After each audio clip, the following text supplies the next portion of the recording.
देख रहे हैं सत्याग्रह, आपके साथ हूं मैं दीप बाफिला। सत्याग्रह में तमाम खबरों पर विस्तार से बात होगी। अब आइए विस्तार से खबरों की तरफ आगे बढ़े। माफिया अतीक अहमद और उसके भाई अशरफ की हत्याकांड अब तक का सबसे बड़ा इस पूरे ही मामले में खुलासा हुआ है। माफिया ब्रदर्स पर ताबड़तोड़ गोलियां बरसाने वाले 3 नहीं बल्कि कुल 5 शूटर थे। 15 अप्रैल को रात 10:30 बजे सरेआम अतीक और अशरफ को पुलिस की मौजूदगी में गोली मार दी गई थी। हत्याकांड के बाद गोली मारने वाले तीनों शूटर्स ने खुद ही सरेंडर कर दिया था। शूटर्स का दावा था कि उनका ना तो कोई आका था ना कोई मददगार, लेकिन हफ्ते भर की जांच के बाद पुलिस को इस बात की पुख्ता जानकारी मिली है कि तीनों शूटर्स के अलावा मौकाए वारदात यानी काल्पिन अस्पताल के बाहर 2 और लोग मौजूद थे, जो अतीक और अशरफ को लेकर आ रही पुलिस टीम के मूवमेंट की जानकारी शूटरों के साथ साझा कर रहे थे। अब पुलिस की जांच काल्पिन अस्पताल से 50 कदम की दूरी पर लगे 3 मोबाइल टावर पर फोकस हो गई है। मोबाइल टावर्स के सहारे ही पुलिस शूटरों के मददगारों की तलाश कर रही है। एक एक मोबाइल नंबर की पड़ताल की जा रही है और ये पता लगाने की कोशिश की जा रही है कि आखिरकार जो एक एक मोबाइल नंबर हैं वो किनके थे, कहां के रहने वाले हैं, यहां कितनी देर तक थे, किस मकसद से थे। पुलिस अब मोबाइल टावर के डेटा के सहारे शूटरों के मददगारों तक पहुंचने की कोशिश कर रही है और जानने की कोशिश कर रही है कि अतीक और अशरफ हत्याकांड का असल आका कौन है। उमेश पाल शूटआउट के बाद से ही पुलिस 50,000 की नामी शाइस्ता परवीन को तलाश रही है, लेकिन अतीक हत्याकांड के बाद शाइस्ता के अलावा रडार पर परिवार की कुछ और महिलाएं भी आ चुकी। अतीक की पत्नी शाइस्ता की तलाश पुलिस शिद्दत से कर रही है, लेकिन पुलिस की रडार पर पूरी लेडी गैंग आ चुकी है। पुलिस अतीक अहमद के परिवार की 5 महिलाओं की खोज कर रही है। उमेश पाल शूटआउट केस में पुलिस ने शाइस्ता परवीन के साथ ही उसकी देवरानी यानी अशरफ की पत्नी जैनब उर्फ रूबी को भी आरोपी बनाया है। अतीक अहमद की बहन आयशा नूरी और उसकी 2 बेटियां भी आरोपी बनाई गई हैं। आयशा नूरी की 2 बेटियों को भी आरोपी बनाया गया है। आयशा नूरी की बेटी अतीक अहमद की बेटे असद की मंगेतर थी। पिछले साल ही दोनों का रिश्ता तय हुआ था। आयशा नूरी और दोनों बेटियों पर 5 लाख रुपए इनामी शूटर गुड्डू मुस्लिम को पनाह देने का आरोप है। इधर उमेश पाल हत्याकांड की जांच में जुटी पुलिस ने असद अहमद के सोशल मीडिया प्लेटफॉर्म को खंगालना शुरू किया तो शेरे अतीक के नाम से व्हाट्सएप ग्रुप मिला। इस व्हाट्सएप ग्रुप का एडमिन अतीक का बेटा असद था, जो कि पुलिस एनकाउंटर में मारा जा चुका था। शेरे अतीक ग्रुप में 200 मेंबर जुड़े थे। पुलिस को शक है कि शेरे अतीक ग्रुप के मेंबर्स का उमेश पाल मर्डर से कनेक्शन है। हालांकि उमेश पाल हत्याकांड से पहले नवंबर महीने में ही ग्रुप बंद हो चुका था। जाहिर है उमेश पाल हत्याकांड और अतीक अशरफ हत्याकांड दोनों ही पुलिस के लिए बड़ी चुनौती है, लेकिन इसी बीच में सीएम योगी ने एक बार फिर से ये दावा किया है कि प्रदेश का माहौल अब माफिया के लिए मुफीद नहीं है। मौका था राज्य लोक सेवा आयोग के अध्यक्षों के 2 दिवसीय सम्मेलन का, जिसके उद्घाटन के मौके पर सीएम योगी ने कहा कि आज उत्तर प्रदेश माफिया के गठजोड़ नहीं बल्कि महोत्सव प्रदेश के रूप में जाना जाता है। 6 सालों में प्रदेश में बड़ा बदलाव आया है। संक्रमण के उस दौर में उत्तर प्रदेश को माफियाओं की गिरफ्त में ऐसे झगड़ा था कि जैसे लगता था कि अब इसका कोई भविष्य नहीं है।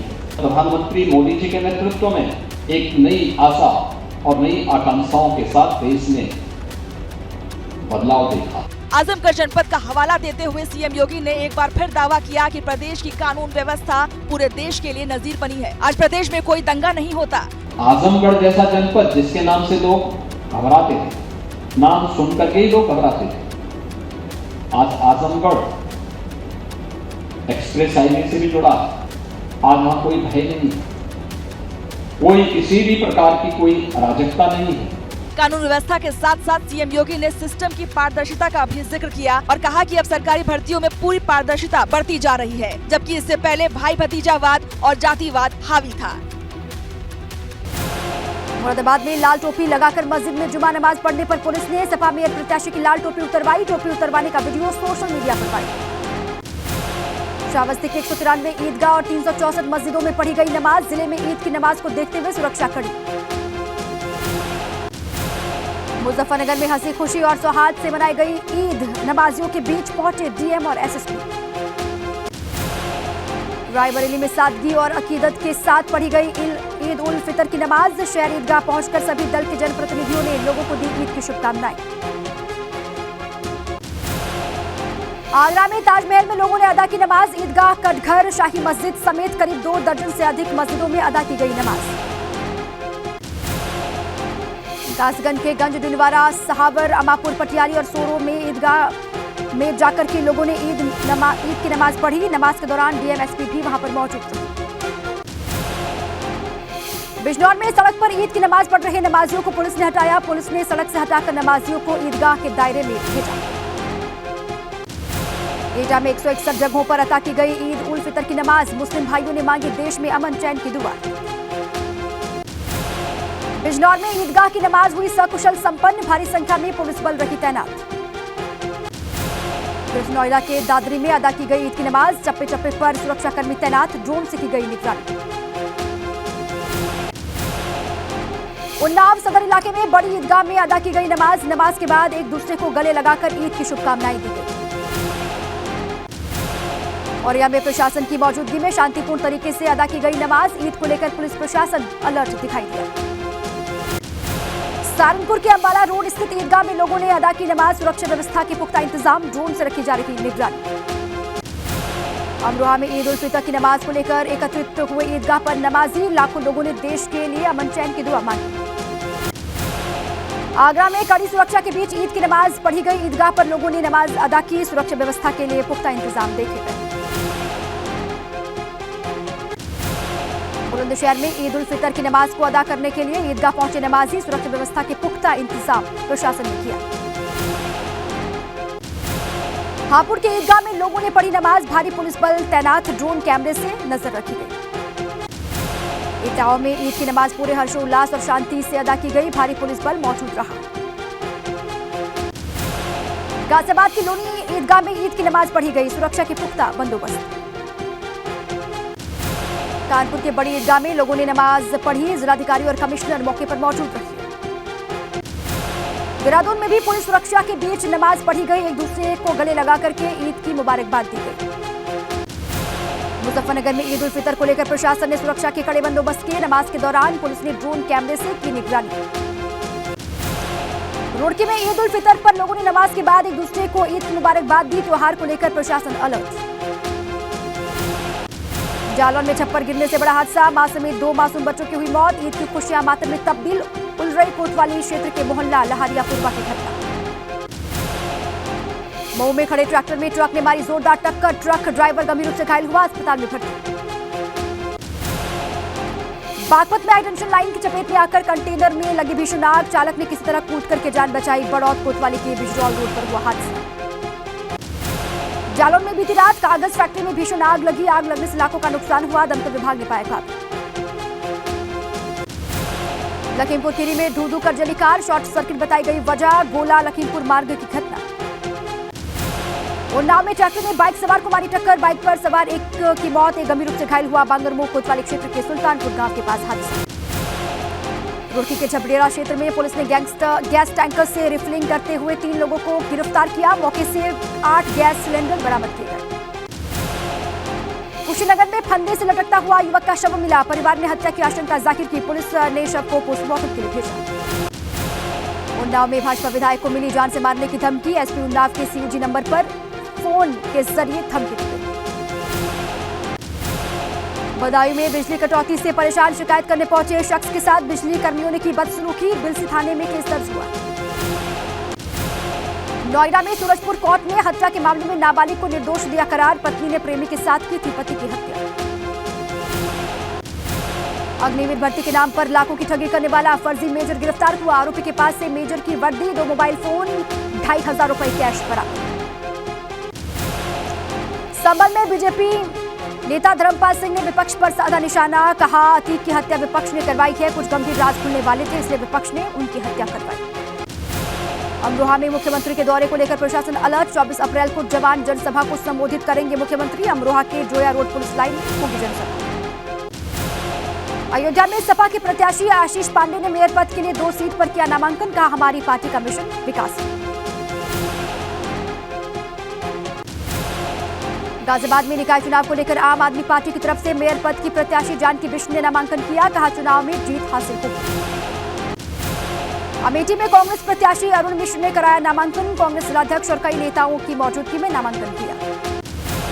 एटा में निर्दलीय प्रत्याशी राकेश गांधी ने किया जीत का दावा। कहा इस बार निर्दलीय प्रत्याशी के रूप में जीत की हैट्रिक बनाएंगे।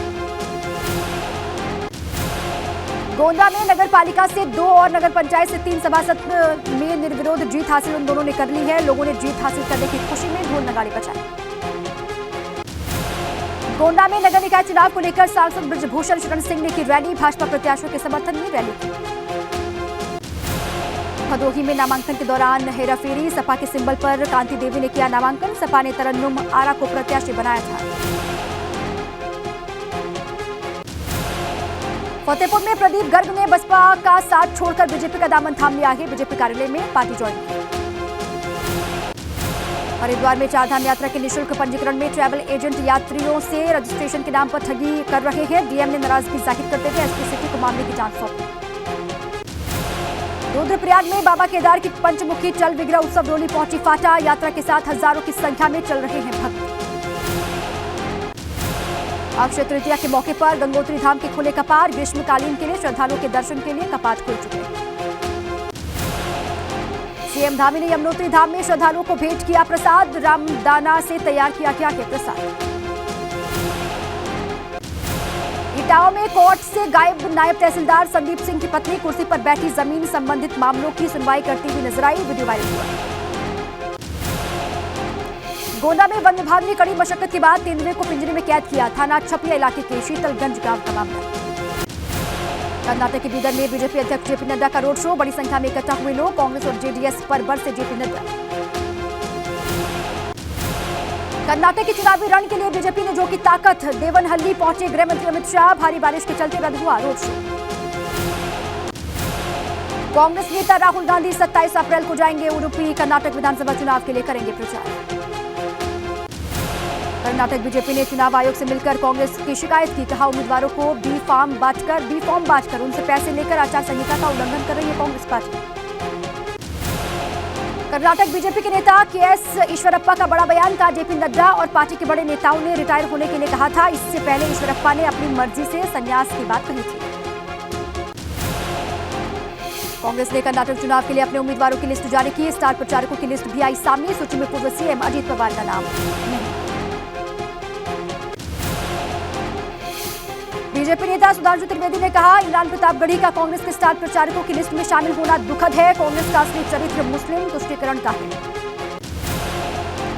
एनसीपी नेता जितेंद्र आह्वान का हिंदू त्योहारों को लेकर विवादित बयान, कहा ऐसा लगता है रामनवमी और हनुमान जयंती दंगे के लिए बने हुए।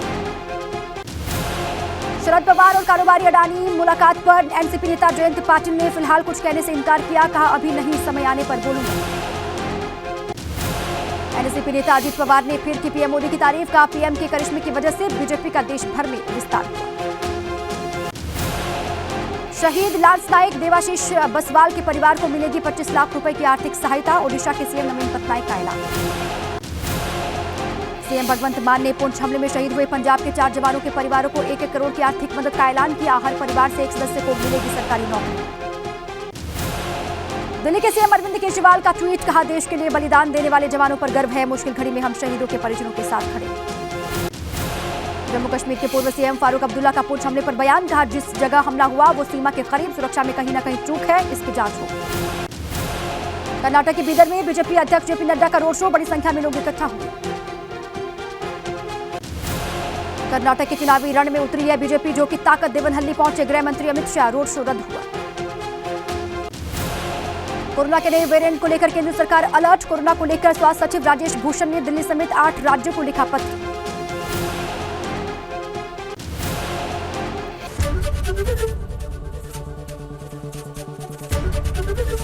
एबीपी गंगा, खबर आपकी, जुबान आपकी।